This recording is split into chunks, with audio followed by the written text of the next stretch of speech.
అన్నా మొన్నటి మ్యాచ్ చూసినావు మన ఇండియా టీం ఎట్లా ఓడిపోయిందో. అరే అవునరా. అరే ఏందన్నా ఇండియా టీం ఓడిపోతే అట్లా నవ్వుతాను? అరే నేను నవ్వింది ఇండియా టీం మీద కాదురా, సెలెక్టర్ల మీద. ఎందుకన్నా? అరే వాళ్ళు ఏమన్నా సెలెక్టర్స్ అన్నారా? మంచి ప్లేయర్లను పక్కన పెట్టి ఎక్స్పీరియన్స్ లేని ప్లేయర్లను టీంలో తీసుకున్నారు. ఫస్టే అది ఇంగ్లాండ్ టీం. మంచి ప్లేయర్స్ అంటే ఎవరన్నా?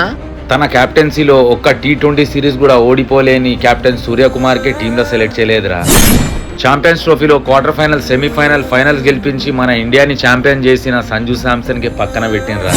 ఓడిపోయే మ్యాచ్లను గెలిపించే మన ఆల్రౌండర్ హార్దిక్ పాండ్యాకే టీంలో సెలెక్ట్ చేయలేదురా.